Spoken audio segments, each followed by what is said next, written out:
Our keynote speaker is a seasoned language educator who has devoted his career to advancing both theoretical understanding and concrete pedagogical strategies for fostering bi- and pluriliteracy in diverse educational settings.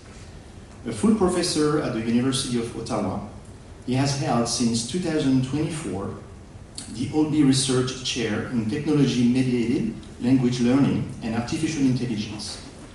He is also a founding member of the Canadian Centre for Studies and Research on Bilingualism and Language Planning, and currently represents Canada as an associate member of the research team leading the AI Lang project at the European Centre for Modern Languages. His expertise in immersion education, digital writing, and plurilingual competence development is reflected in a strong publication record. Recent work includes a chapter on plurilingualism in digital spaces, in the Routledge Handbook of Plurilingual Language Education, and co-authored chapter on direct observation of writing activity, screen capture technologies, in research methods in the study of writing processes.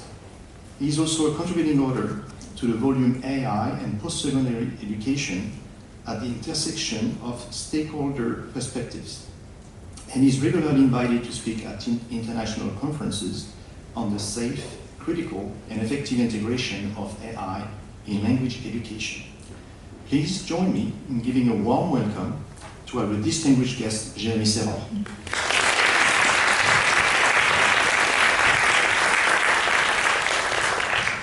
Good evening, and thank you very much. And I want to begin by thanking everyone for coming tonight on this rainy day, and stating that I am delighted to be here with you in this evening. And I also want to express my gratitude to Pénélope Souquet and the entire team of the French-American School of Puget Sound for inviting me to this wonderful event in celebration of the 30th anniversary of the school.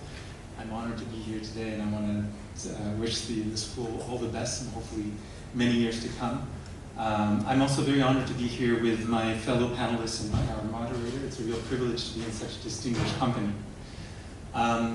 Tonight, I'd like to talk about what it means to think about language learning, bilingualism, and human communication at this time of these machines that are talking to us, and the speaking machine.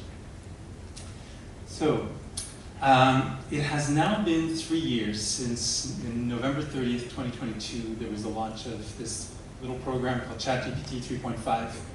You may remember where you were at the time or may not, but even OpenAI did not foresee how popular this large language model based on generative artificial intelligence was going to be. It had these things already existed, but this was the first one that offered this unique chatbot interface that allowed users from the larger public to start to chat and ask things of this program. And of course, within weeks, what we saw is that millions of people were using it. If you've used it at any point, you're one of the hundreds of millions of users participating in this technological innovation, which is changing the world. And you're probably one of the many millions of people that are expected to make up to 1 billion users by the end of this year. In other words, in 3 years only, we've moved from laboratory prototype to this mass market tool, in addition to all the others that have now joined the club, which is changing our professional and personal lives. And this is definitely one of those technologies that's worth taking a step back and reflecting on what this means for us. Researchers sometimes talk about an arrival technology. This refers to technologies that are, whether we like it or not, coming, and therefore impossible to ignore. Generative AI is exactly this kind of technology. It's the outcome, it's not really new in the sense that it's the outcomes of decades of technologies that have been developed over time that have allowed this wave to form, including machine learning, neural networks, and the most important part of that Lego piece is probably the architectures of transformers. But today, we know that it's seeping in every corner of our lives. It's in our phones, it's in computers, it's in our productivity tools, it's in our communication platforms. It also is affecting media, it's affecting science, it's affecting business, and of course, it's affecting education. It's clear that this is a technology that is powerful. It's also at times fascinating, but it's also far from reassuring. And so if you're anything like me, you may be feeling a little bit like that little person watching the wave coming and wondering, wow, what am I going to do? What is this going to mean for the future? How can I prepare well for this? How do I make sure that, again, don't get drowned by this thing that's coming a little bit too quickly? And it is a historic moment. Scholars like Cope and Calantzis have compared this to the invention of the printing press, an invention that not only changed how we mechanically produce text, but reshaped entire ecosystems of knowledge, authority, and communication. Today, we're living through a similar moment in history, especially in human-machine interaction. We were using machines for the longest times to search for, sort, manipulate text and information. But nowadays, we're talking to them, and they're talking back. They rephrase text, they explain what we don't understand, they translate, and most importantly, they're generating new text, sometimes recombined text, but still new and original in the sense that there's no humans behind it. And this is a historical first. And in doing so, the machine speaks and imitates human intelligence to such an extent that some of the stuff that's being generated is hard to distinguish from what humans are able to do versus what the machine is doing. So this is it. I mean, there is something magical about this, being able to use words to generate text, images, code in a matter of seconds. It's this mix of speed and scale and fluency that makes it really revolutionary as a technology. If I'm a teacher and I want to ask it to produce a little poem on teaching French, it'll do it in 30 seconds. Dans le jardin des mots français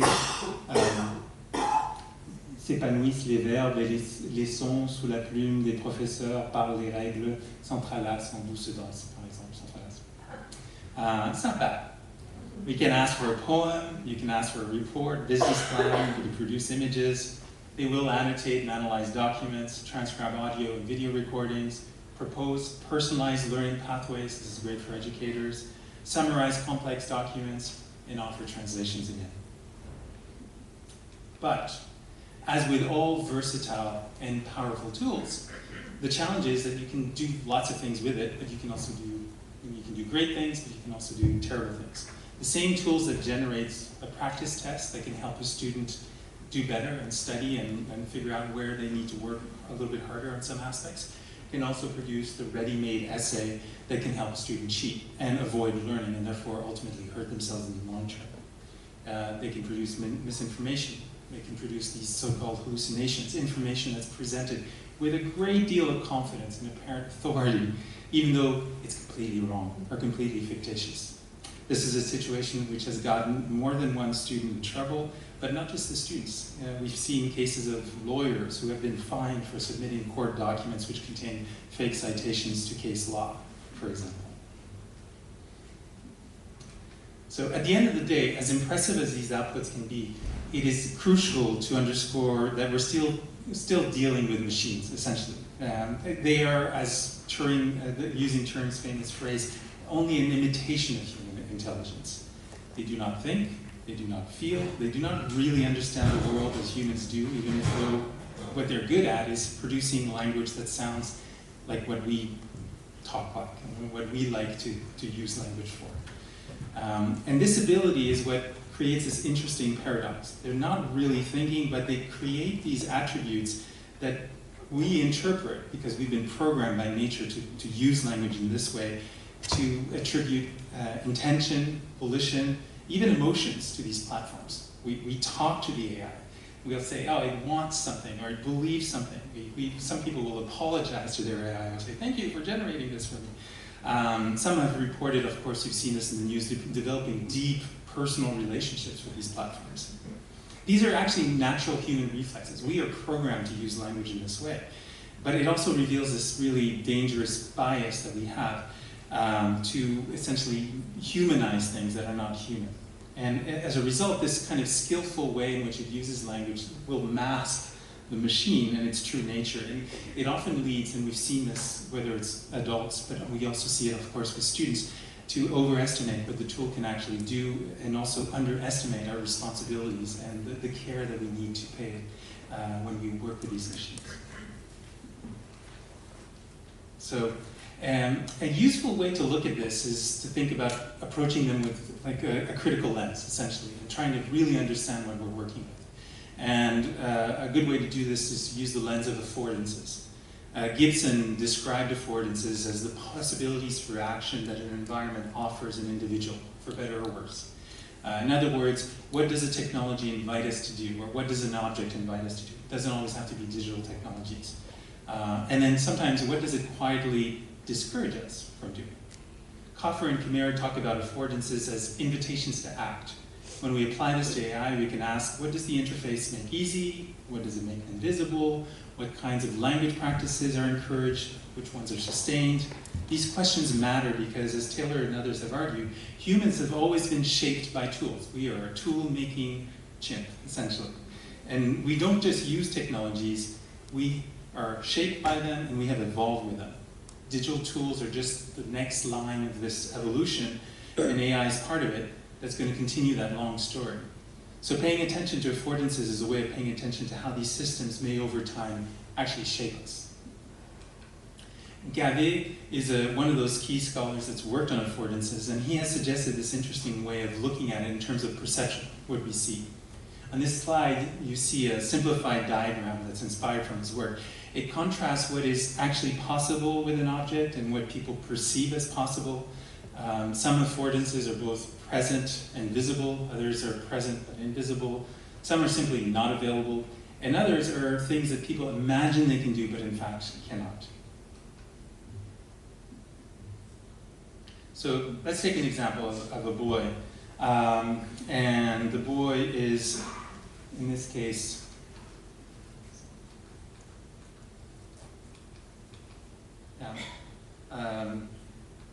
sorry, because I'm trying to do two things at the same time.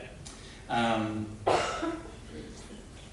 The key point is that we always interpret our tools. They don't always really do anything on their own. We often talk about AI in the news as if it's this thing that exists by itself. AI will do something. But the key message is it's never AI by itself. It's always us with the tools that are doing something. In the same way that we never encounter a technology directly. What we do is we bring to it our own expectations or prior experiences and the stories we already tell about what it's supposed to do often. So, for example, the same rock, depending on who you are and what you're perceiving, will change. For the fish, it's an obstacle. It has no potential in that sense. But for the human on top of the stream that wants to cross the stream, it's a potential bridge. So we can take the example of a boy who's looking at a chair, and the most salient affordance that is likely to come to his mind is a straightforward, oh, I can sit on this. And this corresponds perfectly to the intended use of the object. It's reinforced by the shape, the height, and the presence of the backrest. That's great. Conversely, the child may quickly realize what the object does not offer, and will realize, oh, this probably is not going to be a very comfortable chair to sleep in. And so I have to be careful about that. Again, this is a realization that's linked to perception of the object's design and recognition that there are things the object will simply not be able to do. This is what we will often call the correctly rejected affordance. If you look at something, you can tell right away, oh, no, that's not going to work. And then you have where it gets interesting, affordances that are offered, but that are a little bit harder to notice. So for example, in this third variation, the boy's big brother, for example, may have taught him that if you put the chair sideways, it can become an imaginary station. This is actually a real thing that you could do with a chair. So it's a real affordance, but it's about perceiving that or being aware of it. So that what we're witnessing here is this idea that social influence and education can actually shape how we perceive affordances. The same object reimagined because someone has shared something with us is going to be really, really useful. And it's sometimes referred to as the hidden affordances. And if you're in the world of AI, or if you've been looking at what's happening on social networks, you'll see that there's a lot of this going on with generative AI. Colleagues, students, social media posts keep telling us, oh, there's this surprising new use for this technology. You can design lesson plans. You can take a picture of a place and identify where it is very easily. You can brainstorm research questions. All are uses that we don't immediately see, but that are actually there to be discovered. And finally, there's the category of the false affordances, the case where the child believes something can be done with an object, whereas in fact, they're completely wrong. In this case, the child tells himself, as both my sons did, too much to their detriment when they were young. Oh, I can balance safely on the chair with 2 of its legs. It'll be fun. But here what we're seeing is this is actually a risky and dangerous affordance that doesn't really exist. The action might be possible for an acrobat, but for a child it's simply not safe. Worse, it means that they end up wasting time and energy trying to do something that cannot or should not be done with the object. So all this to say that it's useful to point out that the perceptions of affordances are never static. They will also develop over time as we experiment, make mistakes, succeed, observe others. What feels strange and risky at first can become routine. What once felt clearly impossible can become normal once we've had the hidden affordance revealed. And what we thought was possible might be revealed to actually have been hype or simply an exaggerated sales pitch, for example. So this is where I suspect many of us are with AI at the moment. So because we're at such an early stage of this wave coming in, the collective experience with this technology is, if you're like me, we have a sense, oh, there's a lot of things we could do with this, but I'm not quite sure what I should do or what I shouldn't do or what I can really do with it.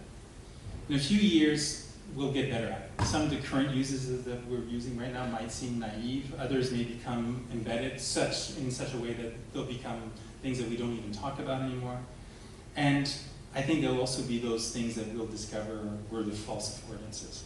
And this is why this is such an important moment, to pause, reflect, and actually talk about these affordances publicly so that we can share what we're seeing, what's on the surface, what's hidden, and be really, really honest about the false ones. That's kind of what I want to do today. So for me, the metaphor I like when thinking about this and how do we deal with that wave is surfing. Surfing means accepting the wave is coming, we don't have a choice, means recognizing the power of the wave, respecting its dangers, but also understanding that I might be able to use this to do something fun and use the power to move myself at a speed that I might not have been able to otherwise. It requires delicate balance, and we're going to need to learn a lot of things. We're going to need to read the wave, anticipate it, and master how to get that and stay in control. It will require being bold and experimenting. It's also about developing those skills, that famous AI literacy that you may have heard about, which is a reminder of the fundamental truth. Again, these tools don't exist by themselves. It's our skills, our perceptions, it's what we bring to it that's going to really give meaning to these systems, and that also needs to be part of what we discuss when we talk about these tools. So just an example of what those skills might be. Lots of researchers are working on this, but some of them might include, for example, understanding what AI is and what it's not, which technologies it relies on, how it differs from traditional tools. It's equally important to grasp, especially for young people, the ethical issues at stake, notions of privacy protection, the notion of algorithmic bias, transparency, accountability, recognizing the human role behind these machines. Somebody programmed it, somebody decided what it would produce, or at least the model that it would use. It also means understanding how important it is to always validate what that content that's being generated is because of the way that it thinks. So to be specific, let's return to that question of understanding what it is and what it's not. And that idea that there's a bit of a mask sometimes, because when we interact with it at the most basic level, it kind of feels like it's actually talking to us, and again, feels like it's thinking. But in fact, it's not really thinking. When a model like ChatGPT or Perplexity produces an answer, it's not saying to itself, okay, this is what they asked me, this is what I believe. It's just calculating. That's why those compute and those chips are so important. The compute level that's required to do this is huge. But basically what it's doing is trying to figure out what's the next word or token in a given sequence. It could be a pixel, it could be a line of code, and often it's a word. It draws on training that's been given to it by human at the beginning and later on by human feedback. But in the end, what we see on the screen is ultimately a compromise between statistical probability, technical constraints, and specific objectives that have been given to a system. It's basically a really souped up version of what we have on our phones if you use those predictive typing keyboards where it kind of guesses what the next word is. So like on the slide here, we have a super simplified version of it, but where we have a sentence that says, French language education offers a powerful advantage. Advantage is selected because it's the approximate, the probability, the statistic says that there's a 32% chance that this is the word that should come next in the sentence. Now, of course, the problem with ChatGPT and Perplexity is the math behind this is way more complex. And even this is a very simple version of this, but what you have on the slide is a very small artificial neural network. It has 3 layers in it, actually. 3 layers are on the inside here, and then has an input and an output layer on the outside. And that's basically what these neural networks are. It's a bunch of parameters that talk to each other and trying to calculate which one goes next. And in reality, current large language models like ChatGPT-4 involve hundreds of layers and hundreds of billions, sometimes trillions of parameters. So the complexity has 2 implications. First, it's why it's so impressive, and it can be very flexible in its outputs. Like, the larger the neural network, the more data it has to work with, the more compute power it has, the more the system can sometimes model subtle patterns and figure out, oh, this and this goes together in this kind of impressive ability that it has to then produce through language. But it also means that we have a bit of a black box system, a black box problem. Black box because with this complexity, what happens is even the people who are making these computers, or these machines, these AI systems, can't really tell you anymore why the system has generated a particular answer. Or they won't be able to predict with a lot of accuracy what the computer's going to tell you. And that's part of understanding what we're dealing with. It's become very opaque. It's a multi-dimensional system, and it means that we've sort of given a lot of control, or we're giving up a lot of control to these systems. And of course, the other problem with it is what's in the box is kind of hidden. We know that the training data is in there, but a lot of the companies will say for IP reasons that they're not going to reveal what training data they've used. But we know that what they've done is probably scraped a lot of what was on the internet without consent. We know English language sources are heavily overrepresented. And while many languages and communities that are not on the internet are actually being underrepresented, or may even be absent in what's in the box. And this is important because we know that when you put it in the box, where everything that we need to think about is on the internet, thank goodness.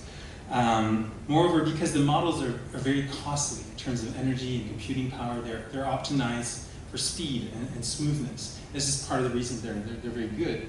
But that speed is at the cost of accuracy very often. That's where we get the hallucinations. The system needs to and has been trained to find patterns, even when the patterns aren't there. So it's guessing. It's like one of those students, I often say, it's like having, if you've ever taught, we often sometimes have these students who want to answer, even if they don't know the answer. They're just eager to answer. It's like, well, I know. And they say it, and it's like, no, that's wrong. That's AI, a lot of the time. So they have no lived experience, no feeling, and it's only this internal statistical landscape that they're building on. And that's a very different relationship to the world, or even to truth, than what we might have as a human expert.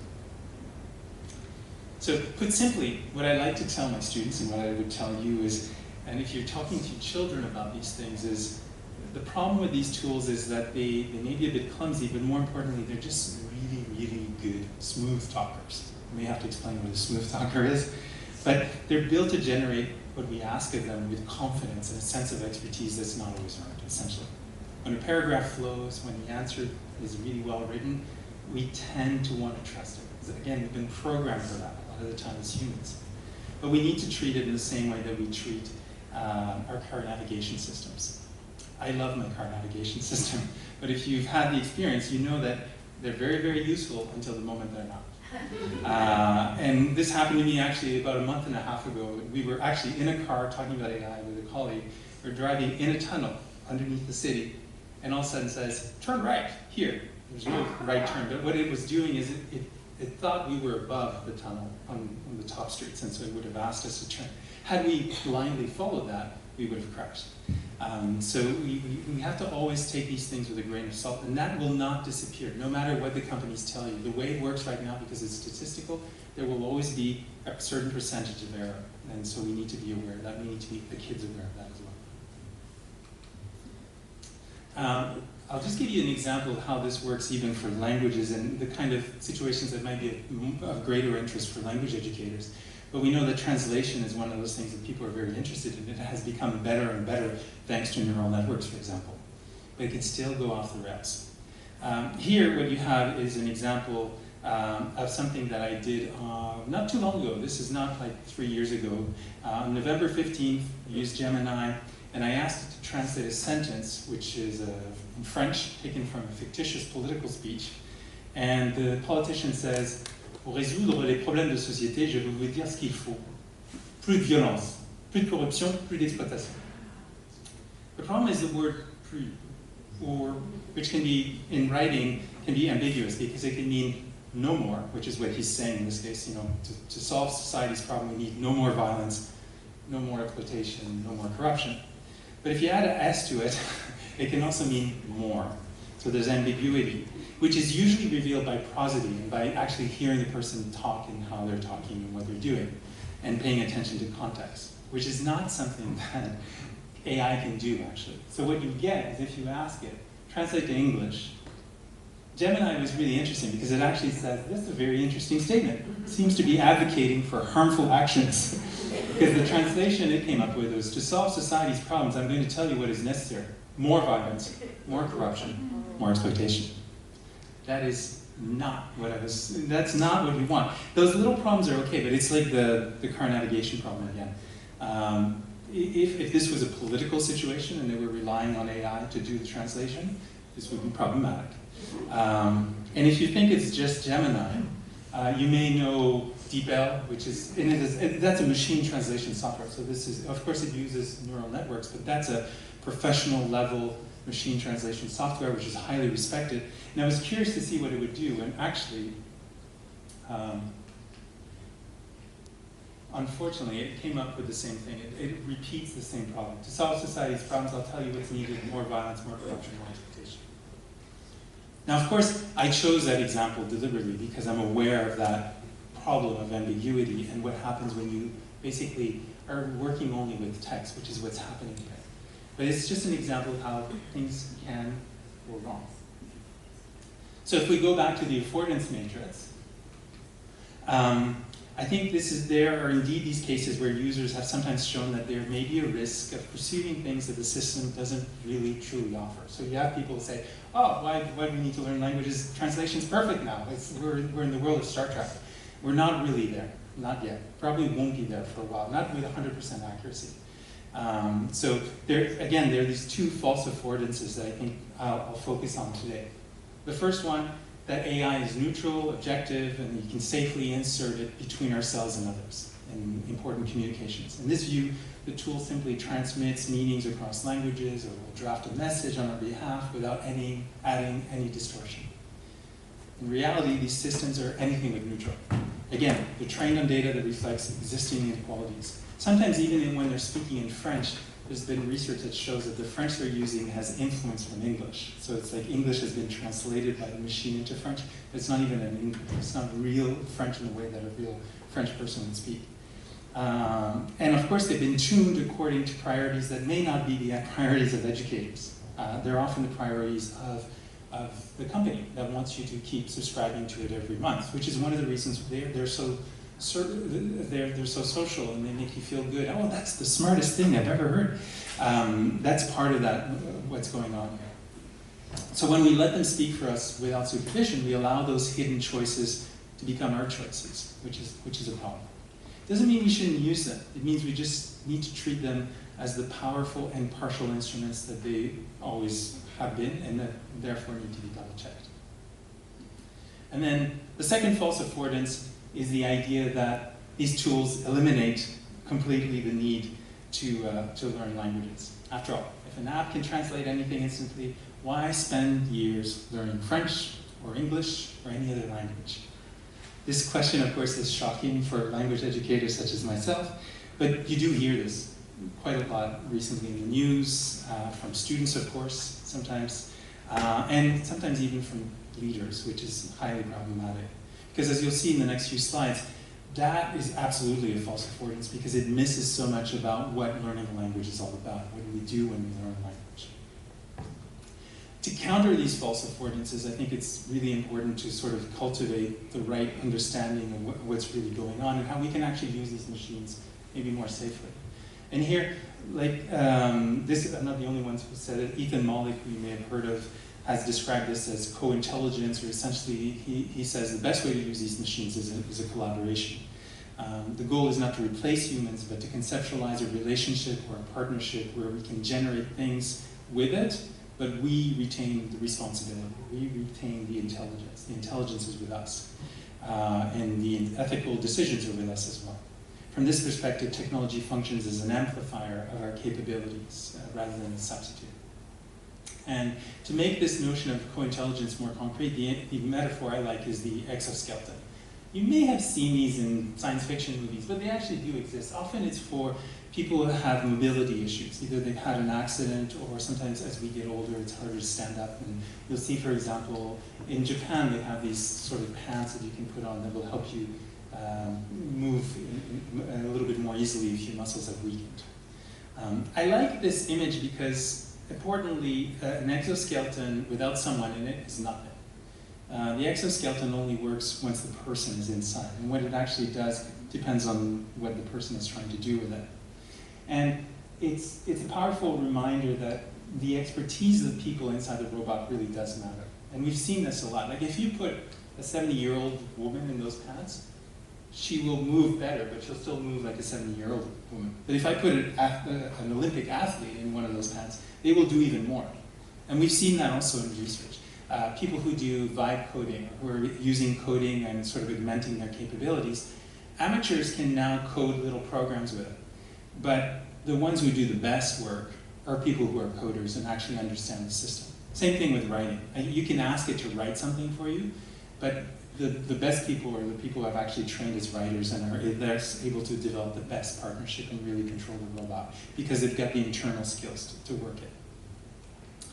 So at this point, all of this to say that it's not about turning our backs again. I support machine translation as a way to facilitate language learning. It's got some real affordances that are undeniable. These technologies will allow people to read, say, and write things that they would otherwise not have been able to express. I know someone who for years have been living in Canada, and whenever they receive a letter from the government, because English was her second language, she would really hesitate to communicate back. Thanks to AI now, she has no hesitation. She feels very empowered because she knows she can write it and she'll fix it, and she doesn't have that embarrassment of maybe not having the perfect writing that she would have wanted to have. That's empowering. That's using AI to make things more inclusive. It's great. But equally important, these tools have a powerful powerful role to play also in language learning. There's lots of interesting affordances that are really good for language teaching. We know that they're great for personalizing and adapting lessons. For years, we had to design lessons for 30, 40, 50 students, and we don't have time to have one specific lesson for each student. Now we have systems that might be able to say, okay, here's my generic lesson, but when the students are in their sort of on their own project mode, the computer might be able to adjust what they're doing and sort of change the level based on what the students are doing. That's really cool. We know that it's great for corrective feedback, so if I'm on my own and I want to figure out, did I make any mistakes, what are my mistakes, they're great for that. They're great for simulating authentic conversations, so I'm a very shy student, I want to speak the language, but I'm afraid to do it. Talking to a machine is much less scary. And it's available 24 hours a day, you can give different personas, it's fantastic for that kind of simulated low-stakes stuff. But the notion is also important to remember that it's for the low-stakes stuff, because as was suggested by Venuti, who is this translation researcher, what's interesting is it's important to remember that when we're working with and across languages, it's not just a mechanical transfer that's going on very often. Like when I'm talking in another language, or even right now I'm talking in English to you, I'm not just sending my ideas from my head to your heads, hopefully. It's always an act of interpretation. It's always an act of choosing certain things, of nuancing things. It's a transformation. And when we're working across languages, it's even more complicated because you're transforming while running up against the constraints of the other model. Like I have a certain grammar in English, but now I have to deal with Japanese grammar, which puts the verb at the end, for example. It's a bit like the Star Trek transporter For those of you who have a certain age will recognize this. But you know, the idea that you can move someone with this machine that makes them disappear. But it would be even more complicated. It's as if I took Captain Kirk, and not only do I have to send him to the other planet, but I need to transform him enough for him to survive on the other planet. So if he's going to the planet dogs, he needs to change into a dog, and yet remain enough himself that he doesn't get lost in the process. That's what we're doing when we're working cross languages. That's how hard and how complicated it is. So for simple things like ordering a coffee at Starbucks, yeah, I can use my Google Translate. I can trust it to do that. It's not a huge transformation. But the more the high stakes communication is, the more you really need to trust that mediator, someone who can dress your message according to the linguistic and cultural codes of that target audience. The more irony there is, the more cultural references there are, the more uncomplex and unsaid stuff there is, the more intonation matters, the more it's likely that that machine isn't going to be able to do it. And so the more I'm going to have to find a real translator, or else I may decide, this is too complicated for me to trust someone else, I want to do it myself. And therefore I'm going to learn the language. And that's what happens a lot of the time. When, of course, if we take communication seriously, or if you're in a situation where you end up working with another language on a regular basis, not just traveling for 2 weeks, but you're going to be living in that country for a while, there will come a time when you go to the bakery and you want to order that baguette, or you decide, I don't want to use Google Translate every single day for the next 6 months. I want to do it directly, because there's going to be a huge advantage to that. Because when you talk with people who matter, when you want to build a relationship, then yeah, you definitely still have a reason to learn the language, because that relationship is going to be much, much better if you're interacting directly with them. The ones that matter just don't get, you can't build them in the same way over the phone. And it just doesn't feel as satisfying when you're always depending on that third person or that third machine to mediate communications. Language learning offers that deep satisfaction that you get when you, when you actually are able to really understand what's going on. It's the difference between, you know, watching The Terminator, and if you ever watched it in French, you'll know immediately what I mean. Like if you go through the immediate version and they translate it. Je suis un ami de Sarah Connor. On m'a dit qu'elle était ici, je peux la voir? Non, elle est en train de faire une déposition. Où est-elle? Ça peut durer longtemps. Il n'y a qu'à attendre, il y a un banc là.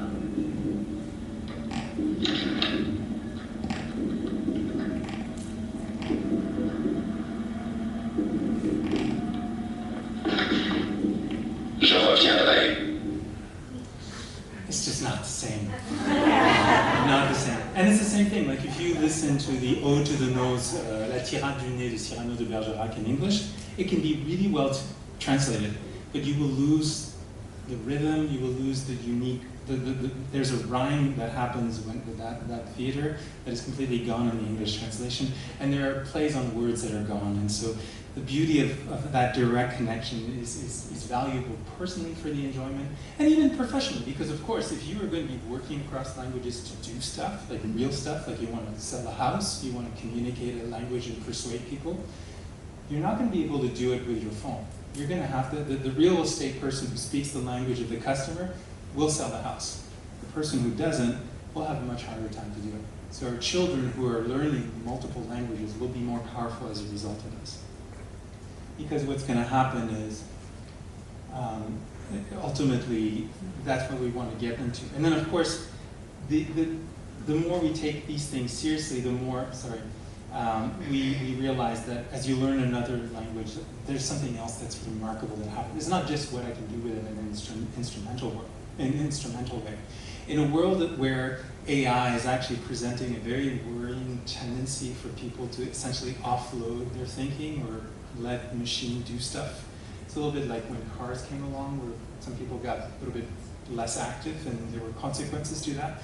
We see a lot of research that suggests there are consequences to offloading all the time, resulting in over-reliance and dependence on these machines. And that's not where we want to be. We don't want to be in the robot and the robot's moving and we're just a passenger. That's a nightmare scenario. Language learning is kind of the opposite of that. Like it's going to the gym. It's the mental equivalent of working out. It gives your brain the ultimate workout. Anyone who's done it will know it is hard to learn another language. It's like lifting weights.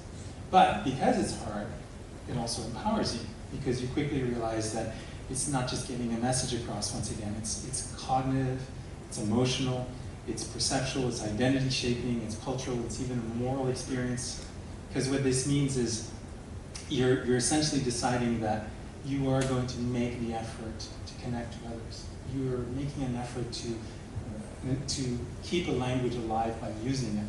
And you're making an effort to show respect to another group because you felt they were important enough that you wanted to have a direct interaction with them. So all of that is part of what we do when we learn languages.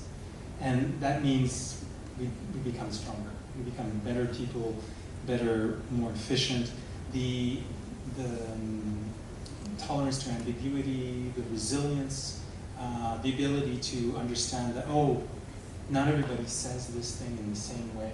It's a magical moment for kids and for adults to realize that and go, wow.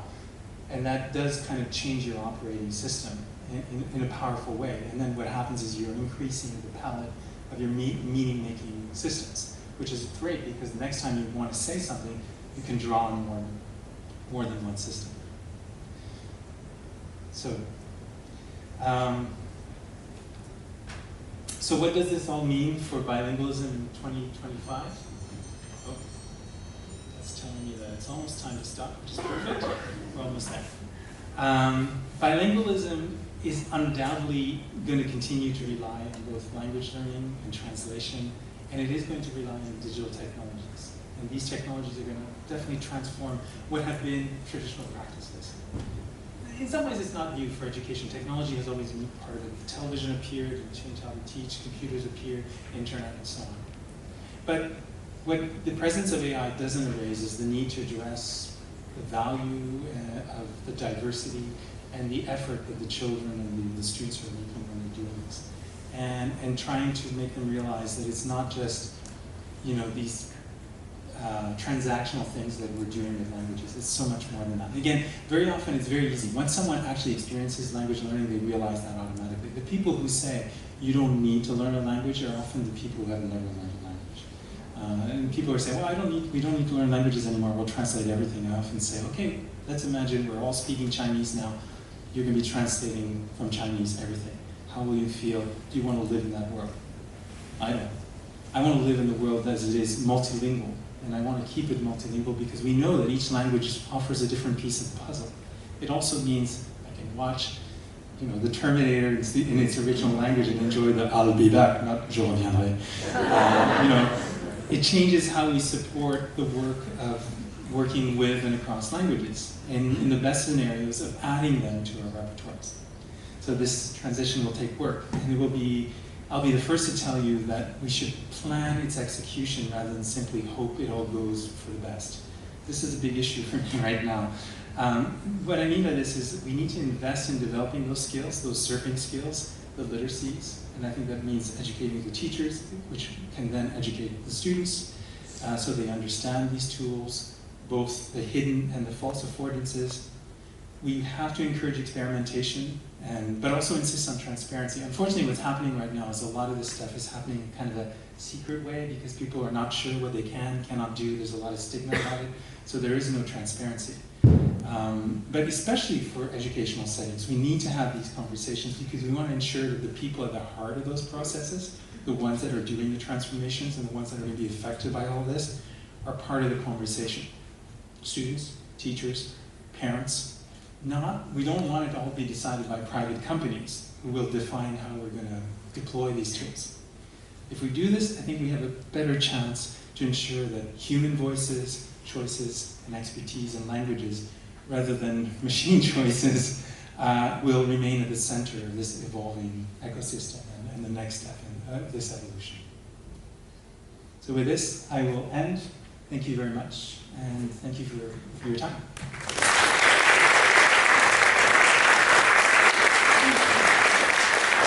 Now we'll dig deeper into the topic with a panel of experts. To moderate this discussion, I've called on a longtime colleague and friend that I first met in 1997 at my first job out of grad school in New York City. She's a National Emmy Award-winning broadcast journalist who has worked for CNN, Al Jazeera America, and Reuters, to name a few. She's been on assignment in Cuba, Brazil, and Honduras, but she's here with us tonight in Seattle, and she's from Seattle. So please help me in welcoming the multi-talented and multilingual, because she speaks English, French, and Spanish, Katharine Barrett. My fellow panelists to join me up here. I'm thrilled to be here. I'm honored to be in their company. I'll invite Jérémie back. Thank you for that wonderful keynote. Naja Ferjan Ramírez. Associate Professor of Linguistics at the University of Washington and holds the Distinguished Professorship in Language Acquisition and Multilingualism Endowment. Welcome, Naja. And we welcome Quincy Taylor, a linguist, second language acquisition specialist, and English language teacher at the very own French American School of Puget Sound.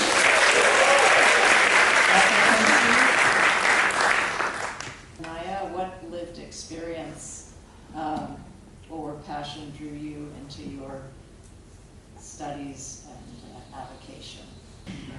It's interesting because my experience or my calling also was very personal. I grew up in Slovenia, which is nested in between many different countries.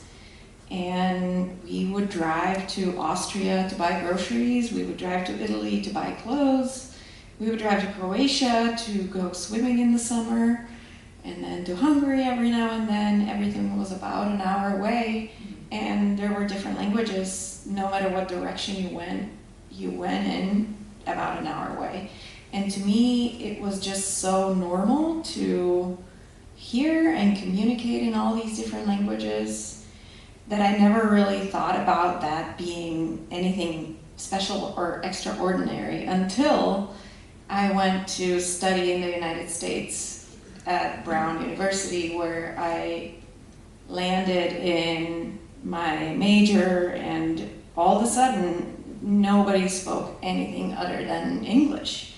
And to me, it was just shocking to see how hard it was for my fellow students, who obviously were very, very smart people, to learn a language. I took French there, I took Spanish at Brown, and it was just a completely different experience from how I studied languages back in Slovenia, and it was just kind of eye-opening to see what this experience of having multiple languages available in my immediate environment as a child, what that can do to a young brain.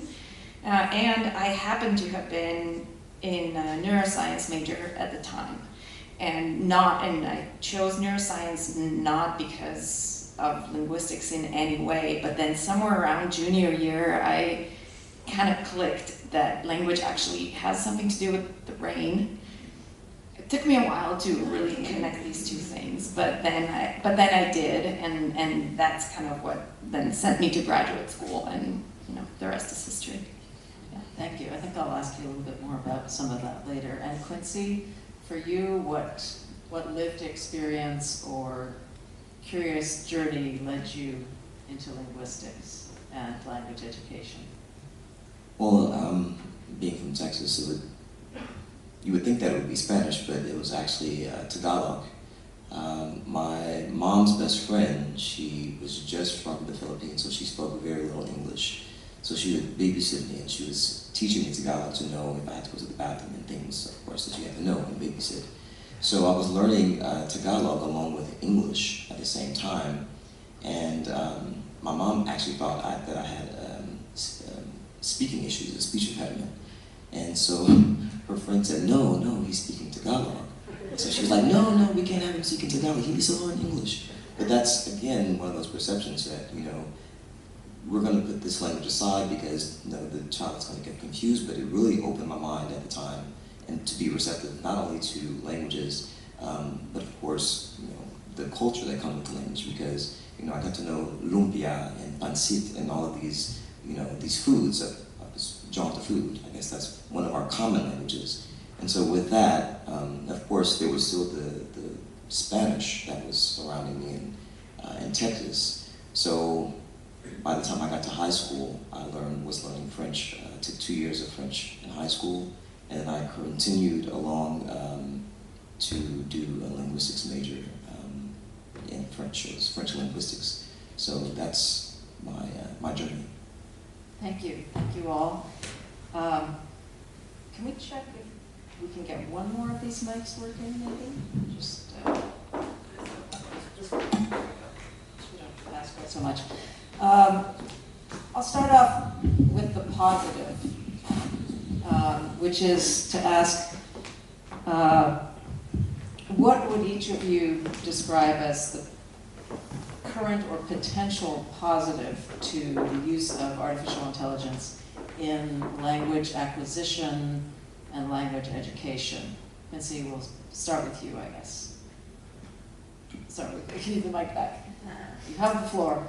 Well, I mean, scientifically, when you learn a language, your brain literally grows, grows new neural pathways. So just literacy in general is one of the major keys to the brain developing. And with that, once that's introduced, once another language is introduced, it's actually a question for me, at least in my experience, different logical pathways that the brain takes to take in inputs and do meaning. We live in a symbolic world, so to speak, so we assign symbols to in a linguistic aspect.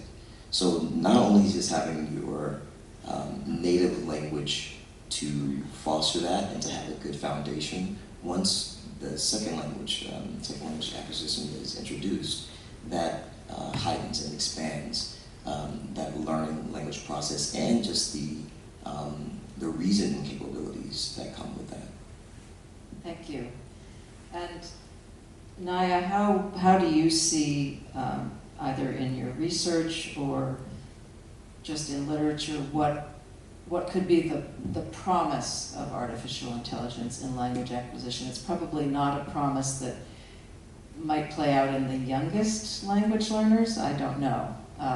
Yeah, this is a very tricky question for me because I study infants predominantly. I go up to about the age of 5, and to be honest, I'm extremely skeptical. I do see some benefit of AI, of course I do, and I use some of these language tools myself, and I enjoy them. I have fun with them. And I let my kids use them too. My son is studying French right now. He is doing Duolingo on the side, for example. He has a ton of fun. And I'm all for that because that allows him to practice in this low stakes environment and enjoy the language, which he doesn't necessarily, he otherwise would not be doing that. He would be playing a random video game instead, and I'm happy to allow him that. But I am very, very skeptical in terms of allowing AI into infant language learning or even thinking about infants in terms of acquiring a language through a non-human. Why? Because we know that language acquisition, when it happens early on, is so inherently social. It's so inherently social. There's neural synchrony, there's heartbeats that get synchronized when a parent talks to a baby, when a parent touches a baby, when they talk to them, and we know that all of these factors contribute to learning to such a great extent, and that's not going to go away. Thank you. And Jérémie, then at the sort of higher education level, how has AI infiltrated, if you will, or what is its benefit in a university setting? Yeah, I think I'll give 2 examples. There are these sort of hidden affordance, although I really want to say that I agree. Like, there's a lot of talk about let's promote AI literacy, but I think we need to also make sure we promote human literacy at some point for the kids who are going to grow up with this. And that means keeping probably AI out of their hands when they're really small. But for language learning for adults or teenagers, I'll give two examples. For the students themselves, one of the things we know when you want to learn a language is, and we often encourage kids to expose themselves to a lot of input, so try to listen and read books and things like that.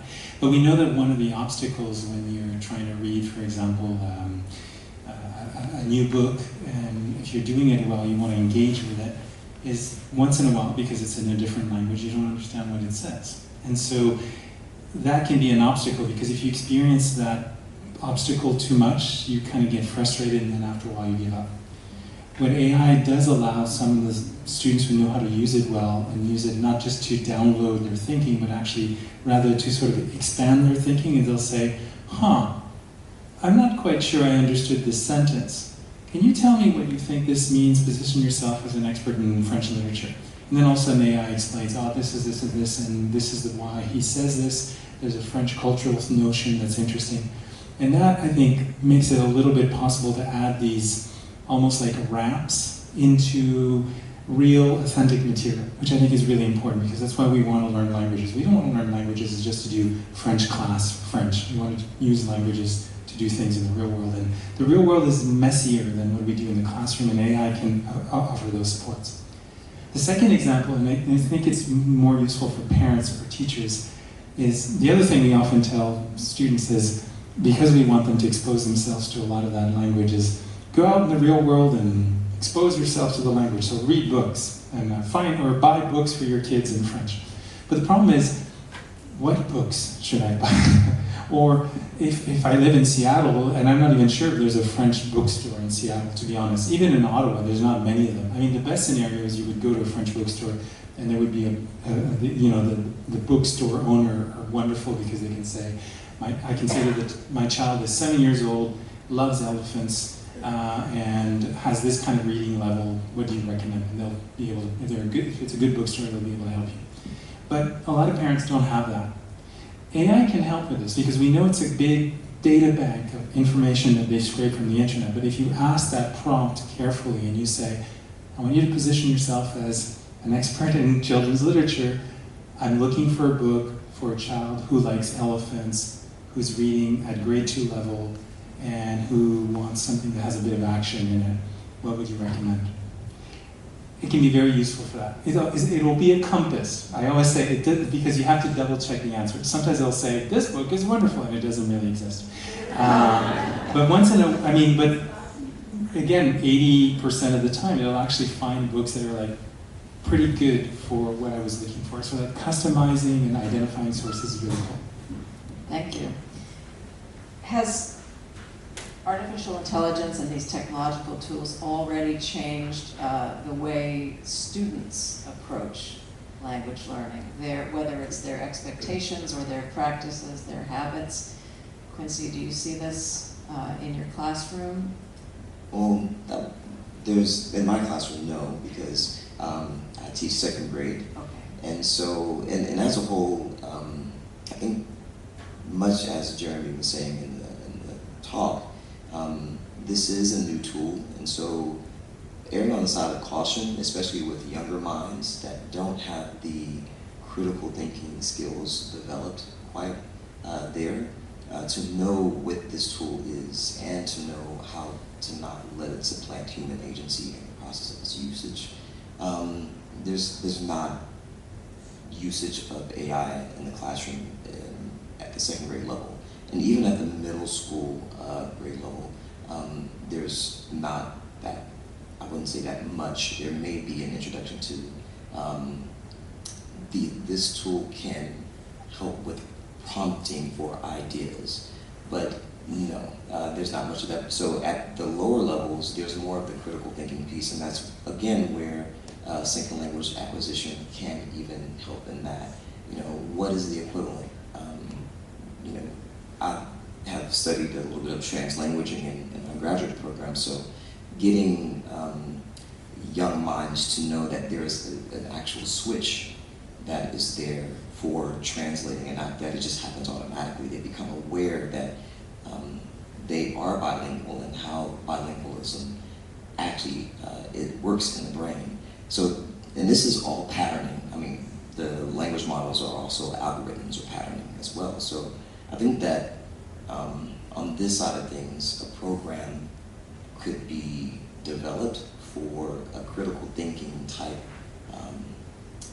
pathway to ready minds for use for AI. But right now, it's more of just fostering the imagination and the creativity, as Jérémie was saying, to be able to use these tools as a tool and a collaboration rather than a substitute or a supplant for human agency. Thank you. To Quincy's point about what language learning does to the brain, Naja, what does sort of, I'll call it organic multilingualism do for the brain in very young kids? And then presumably those are synapses that carry on through life. Absolutely. So I think that's one of my biggest concerns with AI and young children is that the amount of brain growth that happens between birth and the age of 5 is so astonishingly large that it will never happen again later in life, right? This is the age when brain growth happens. It doesn't happen to the same extent at any point in life. And so young children are so ready to learn language, and their brains are literally transformed every time we interact with them. And exposing very young brains to artificial intelligence, it's a risk because it's a very untested experiment, right? We don't know what that does to a young brain, and we won't know for a while. So to me, that's a challenge. But natural language learning, we know if children are exposed to 2 or more than 2 languages, they can absolutely handle that. And not only that, but they become more ready to then learn multiple follow-up languages later in life because they understand that language is a code, that you can manipulate things, that you can add endings to verbs and they change into other things. You can flop words around. You can combine 2 languages and still maintain the rules and communicate effectively and grammatically correctly. They master all of that within a very, very brief period of time. So their brains are so capable and so ready, and what they learn so early on at such an early age can have lifelong advantages in terms of being more able to learn other languages, which we call meta-linguistic knowledge, but then also flexible thinking, executive functioning, and so on. Thank you. So does that sort of flexibility and plasticity around multiple languages last for life, even if they don't acquire, I don't know, a second, third, or fourth language until much later? That wiring. So sort of there's a little bit of it's a hard question to study. What we know is that people who are bilingual or multilingual and who consistently use multiple languages on a day-to-day basis, they're the ones who get the advantage the most. What we don't know is precisely how bilingual do you have to be to really get this advantage, and is it enough to be a little bit bilingual, or do you really have to be all the way bilingual or multilingual to really get the benefit? So that's still under debate. And I do think that you would have to maintain the practice of using multiple languages regularly in order to experience the benefits. Thank you.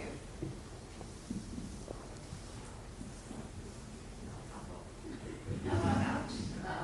But I can project. Can people hear me? Yeah. Nice. Just I want us to fight. I think, Jérémie, you addressed this a little bit, but what is it that any or all of you but think that AI cannot do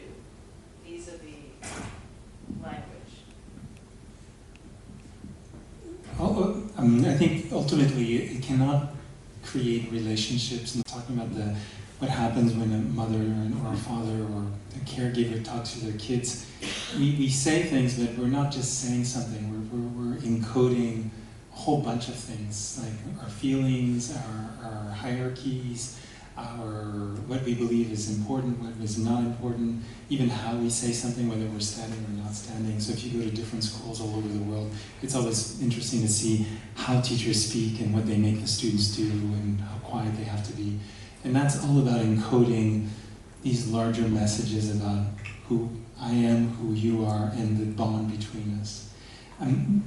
The AI can sort of, again, it can simulate that a little bit, but it's not at all the same thing. And I think that's why, like, the people who kind of develop those intense relationships with AI often have a lack of relationships with real people, and so they sometimes find something, and sometimes it's not their fault, or maybe there's all kinds of situations in their lives that loneliness is a real problem, and so there are a lot of older people who are all alone who love to have something that's talking back to them. That's great, in a sense, it's better than nothing.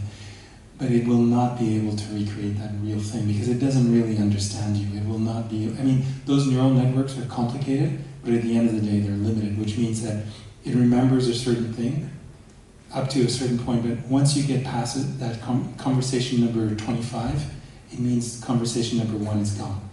So there's no long-term memory, which means there's no long-term relationship, there's no that understanding that comes from being best friends for years and years and years, and that deep connection that comes with that. So I think we're far away from that. It's going to remain a tool, a really interesting, powerful tool, but it won't be human in that sense.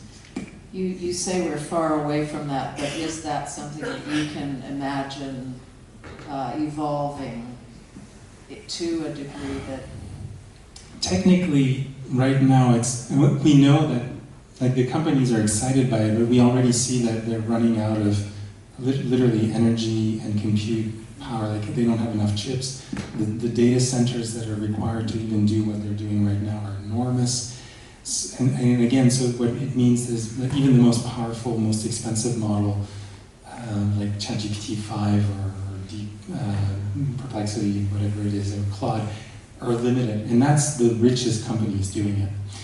So unless we find, maybe with quantum computing, because that's going to expand things and maybe we can do more with less energy, that might expand things a little bit.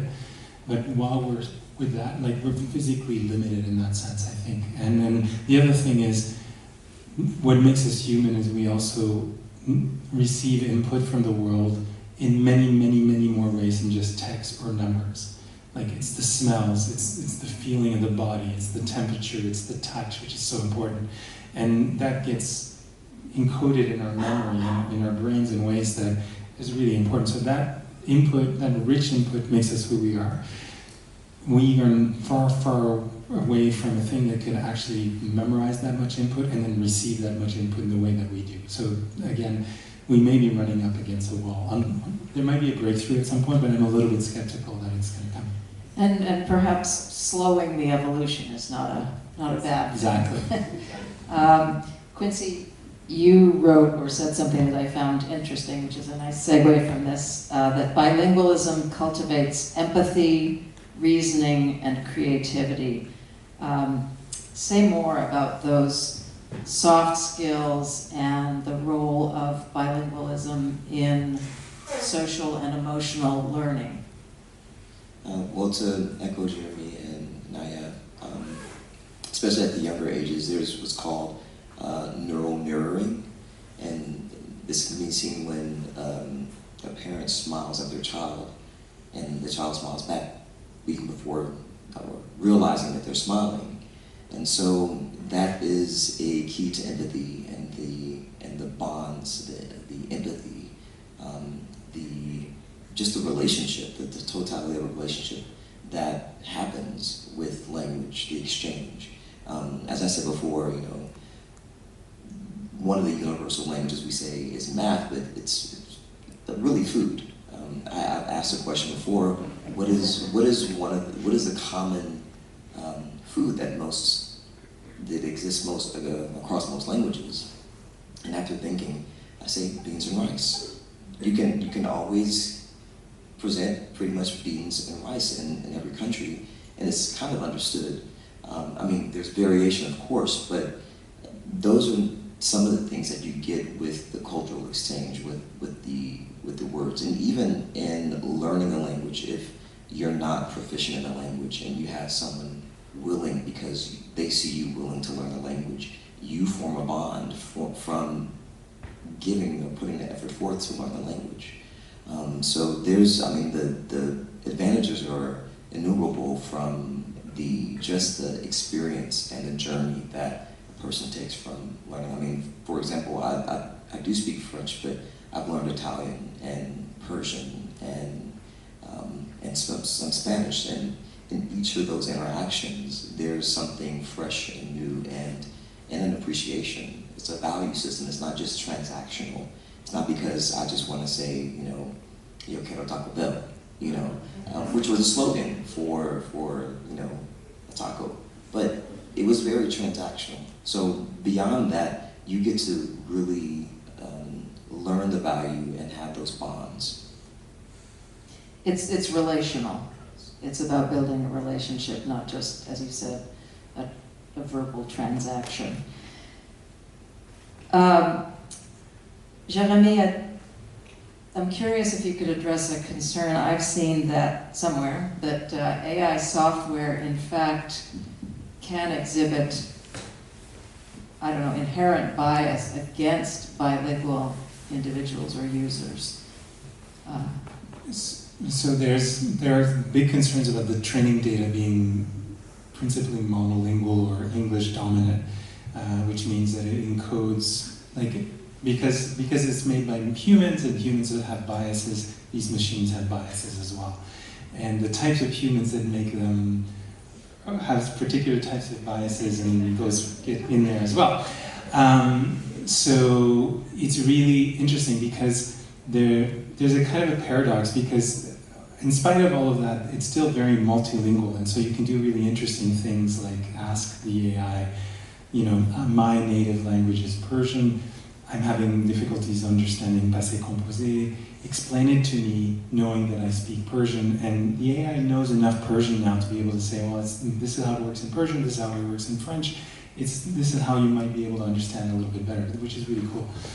But we also know that there's going to be a tendency to draw on English sources, on English, and which means if you look for historical events, for example, the interpretation of a historical event will be reflected in those sources. And again, I don't want to live in a world where everything is defined by what's found on the internet, because that's what's happening when we do that. And so, you know, there is value in especially the voices that were not on the internet, or the voices that were not included in those data sets, are sometimes really important to bring back into the equation. To that point about keeping sort of humans at the helm, Naja, what do you think that cognitive scientists could teach or assist AI researchers in building more efficient or more honest or genuine language models? I really think that one thing that I would like to see more in focus is just representation of many more languages, which this is obviously a hard problem because the data from which AI comes from is so inherently biased towards languages that have more speakers and more material on the internet, but we know that there are so many languages that do not have a written form, right? There are thousands of languages that don't have a written form. And then there are languages that do have a written form, but there just isn't as much material. And AI is always going to be biased, that will always be lacking in what we see generated, right? So from a personal experience, my native language is Slovenian, and I have on my Facebook, I have many friends from childhood who are Slovenian, and for some reason, Facebook just decided to translate all their posts from Slovenian into English for me. I'm not sure how that happened. I never asked for this, but there it is. And I enjoy reading them just because I have so much fun trying to understand what it's saying, but it's really, really bad. It's really bad. And I don't think that that would be the case if I was a native speaker of German, right? Where there's more material on the web, more material to kind of source from. But for a language with less than 2 million speakers, it's a real struggle, and it's still a struggle. I'm still trying to find that button to disable that, and I haven't found it. So please do let me know if anybody finds that. Oh my. Is there something unique, I think we've touched on this, but unique, even sacred about human spoken and learned language that we risk losing or suppressing with the advance of artificial intelligence? I mean, you talked about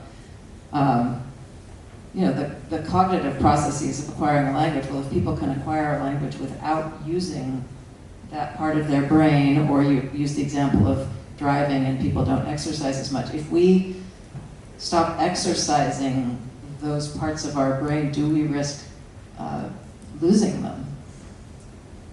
I think from an infant perspective, if we look at children, absolutely, I'm 100% certain that we would. If we look at just some of the things that AI still struggles with when we talk about child language output, right? When we say AI can transcribe human speech, we usually mean adult speech, right? Like we would probably have a pretty good transcription of our conversation where we're sitting down here, we're all speaking in full sentences and so on, pretty slowly, making sure that we're all being understood. It can handle that pretty well. If you try to transcribe child speech, it is so messy. Transcription of child speech in English is atrocious. It's really poor. Even if you take a 5-year-old who speaks in sentences, I have yet to find something that will accurately transcribe 5-year-old speech. But when you look at a 3-year-old or at a 2-year-old, it just gets progressively worse, right?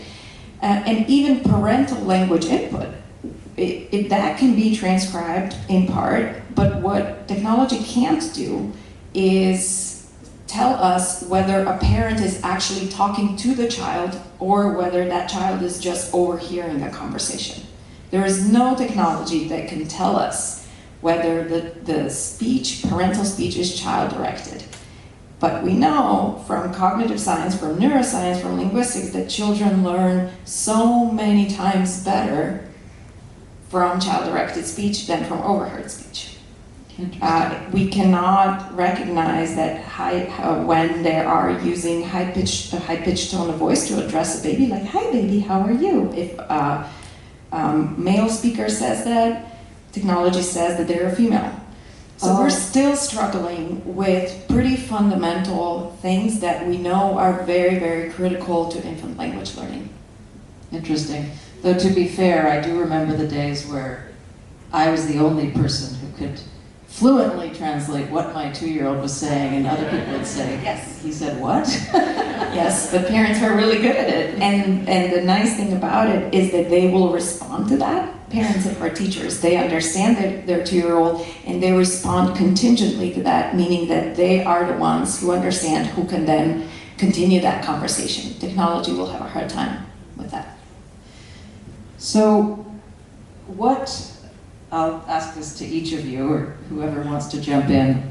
What do you think an ideal human-machine partnership could look like in the area of language use, learning, acquisition, one that amplifies the human advantage rather than replaces it? I'll start with Jérémie, I guess. So again, it's this co-intelligence thing, which I think is, or AI for learning. Like, I think it's really important to ask yourself why you're using AI, and also for children to have given them the chance to experience something like with AI and without AI, so they can make that, they can notice the differences. Like, it's really cool to ask a class, like you divide them in two and you say, I want you guys to draw pictures of a clock, and they have to be all different times. And on this side, I want you guys to essentially use AI to design pictures of a clock with different times. And what will happen, which is really interesting, is they will produce really nice looking glossy pictures of clocks. But if you look at the times, even if they put the prompt different times, they will almost always get pictures that show 10:10. Huh. Because those clocks have been generated from what was on the internet, which is mostly advertising for watches, which is almost always 10:10 because it's an advertising thing. Because it creates a nice little frame for the logo. It's sometimes called the V of Victory. And the second thing that happens, so on this side, you cannot succeed by using AI. And it's cool for them to understand that, even if you have a great prompt. Because sometimes people say, oh, all you need to do is learn how to do great prompting. That's not always true. And then the other thing that happens is if you ask them, like, which ones are more creative, for sure you guys, if you're doing it by hand, have less glossy, less colorful ones, but they're always more creative. They're always more interesting, they're sometimes funnier. And then if you ask them, which ones feel more like your own, like which ones are you most proud of, this side wins also. So I think even before they use AI, I think I would love it. The ideal thing would be for people to really get those experiences so that when they do get inside that robot, they really have a sense of what they can do without it, what they can do with it, and when they don't need it. And then also, as a result, they get a better sense of what they lose when they use the robot versus what they gain and all those things. But I think we need to do those kinds of back and forth sequencing and use it as a group. This is the other thing is, like educators or even in society, like right now the image of AI use, again, because it's a little bit, it's so new and it's a bit stigmatized and people, and kids often feel, am I cheating if I'm using it, even though it can be used for learning sometimes. So they do it alone. But I think that's highly problematic. So I think the better way to do it, the ideal way, is to have a bunch of kids using AI, because all of a sudden you have multiple human brains versus the machine, and they can talk to each other and go, is that the way you would do it? No, that's not. Do you like it? I don't like it. Like it just creates the conversations that we need to have. So those are the two things, I think, for the ideal use. Other questions from the audience? Oh, I see a couple here. So it's more a comment than a question. But first, I would like to thank you for making us reflecting on what we are living on a daily basis now. And so I'm sure that everybody in the audience is here also for some validation of what bilingualism is, and what it does in our world, in our personal world. And for us as a French American school and bilingual school, it is such a huge validation, what I'm hearing from you, which is that, of course, AI is changing the world. It's changing the world, is making the world easier for us, I think. But what we do every day as educators, using a lot of tools, is we are opening these minds, these young minds, as you said, Naja. It's something that is very difficult to replicate for a machine, because as you said, the machine doesn't have the cues, like reading your mind, reading how you feel, reading this interaction, making mistakes, learning from these mistakes in a way that makes us human. And that's really what is interesting, actually, in a school or in any setting. So that's, again, thank you for just telling us, don't be scared about AI. It is a tool, a wonderful tool, that can supplement this learning that will help us to have these young minds changing the world. So thank you. Thank you, and I saw a few more hands up over in the corner here.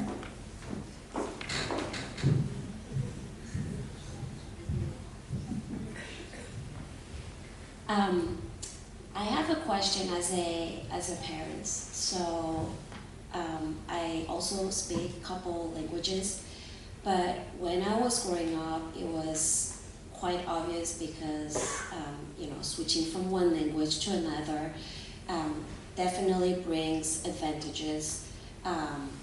But what would it look like for our children in the future, you know, in 20 years, in 30 years, knowing that this social aspect is kind of dying versus what we were facing? So being bilingual is great, but you know, the social life is also not what it is today. So what would be the advantage of, you know, for our kids of speaking multiple languages when the social aspect is actually dying? Yeah, I don't know if you understand my question, but... I do understand. I think, so the simple answer, I think, is, so every time you add a language, you actually expand the possible social activities that you can engage in. So I totally agree with you. We do have a world, and this is maybe more social networks or just the phone that sucks people's attention into exactly, the screen is the problem. But being able to speak multiple languages means I'm not stuck in only one speech community. Like, I can go abroad. I mean, you could go abroad without speaking the language, but you will have a lot more fun if you speak at least a little bit the language. You can watch, you can go to the theater and you can make friends, but you can make more friends if you speak more languages because you have all of a sudden more people to talk to. There are just richer, more experiences that are, because the language is a key that opens the door to these cultural boxes of treasures and groups, social groups as well. If we do not, like as a little kid who would speak English at the beginning, I was socially isolated until I could speak a little bit. So using language to open up those social opportunities. But yeah, I agree with you in the sense that as parents, what we need to do is take them away from the screens and put them in as many social things as possible where they're actually talking to each other without machines, without screens if possible, because that's how they're going to develop it. But learning languages is fantastic because it means, so for example, in the case of my son, that he can sing in Italian, he can sing in French, he can sing in English, so he's going to be invited to different choirs. But if he only sang in only one language, he would just be in one choir, but now he's in 3 choirs. So that's three times the social interaction than the opposite. And sports is the same thing. An athlete that speaks many languages can play in many teams. So I think they go hand. I have just maybe one other thing to add to this. I agree with everything that was said. One other thing that I often think about is my experience when I was a graduate student at UC San Diego and I was teaching German to American students who took German for the first time ever, often, for foreign language for the first time, and it was German grammar with me at 8 o'clock in the morning. And I still remember so vividly when we started to talk about grammatical gender. And students would raise their hand and say things like, but why? Do you actually walk around the world thinking that table is a female and chair is a male? And I said, you know what, I do, and the funny thing about it is that if you speak another language like Slovenian, they're the opposite. It's the other way around in the other language, right? And here I am, and I think about these things day in and day out. So it really is not just about being able to socially interact, but also about having this ability to see multiple perspectives, right? That things can be one way, or they can be another way, or maybe there is not exactly a word that describes the same concept in that one language, but there is a really cool one word that exists in Slovenian, but you don't have a way to say that in English, right? And when I use it, I know exactly what it means, and there is not a way to describe that. There's so much detail like that that I think it's really unique, and if you really learn the language, you get to enjoy all of that. Excuse me, yeah. it takes me to my question, actually.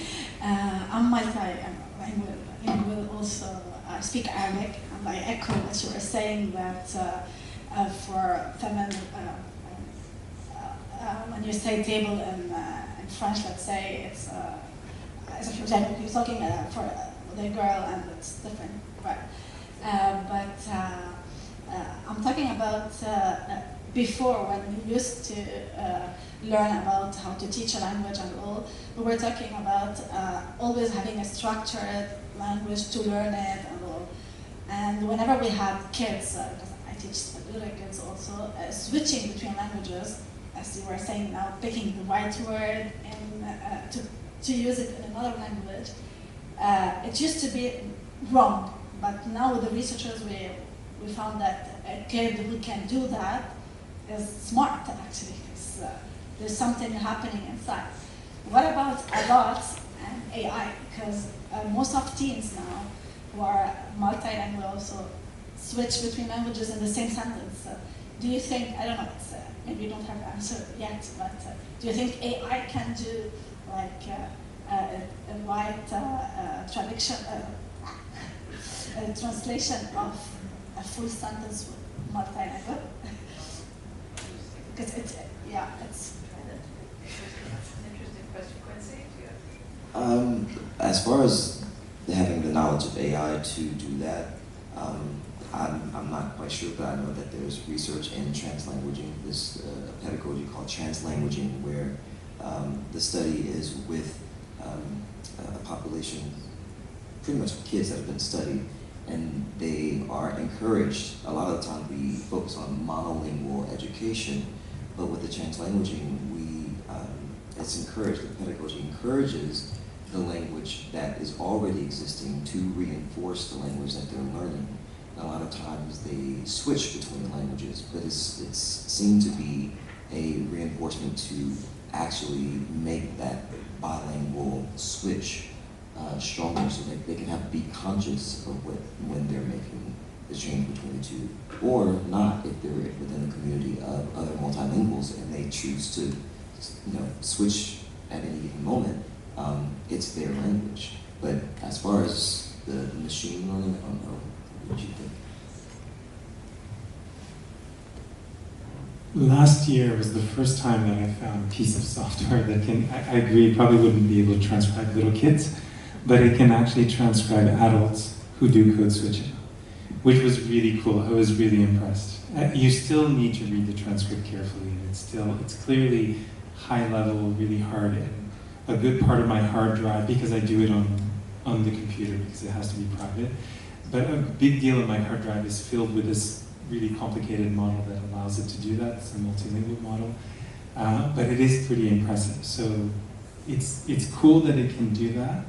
What's interesting though is, again, because when the AI talks back to us, it often ends up speaking in only one language. So again, it goes back to the default, and often the default is going to be English, even though it knows I speak French, even though we also use other languages in my family, it ends up being English. So on the productive part, it's not so plurilingual, but on the receptive, it's getting there, and there is software that does that, and it is cool, but it's kind of new, and it's hard to find, but it's there. Thank you for those questions, and that will conclude the panel portion of this. I'd like to thank my panelists, Quincy, Naja, Jérémie, for your expertise and thoughtful answers.